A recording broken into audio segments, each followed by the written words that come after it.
வாசல் வந்து கிழக்கு வாசலுங்க. மாடி 2 பெட்ரூமு, ஹாலு, கிச்சனு, காமனாக ஒரு பாத்ரூம் டாய்லெட் இருக்கும்.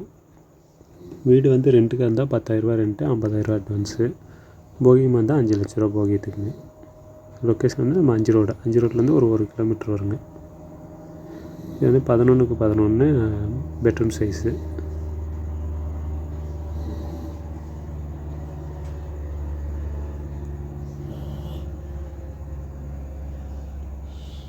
இது சின்னதாக ஒரு 8க்கு 10 ரூமு, கிச்சன்.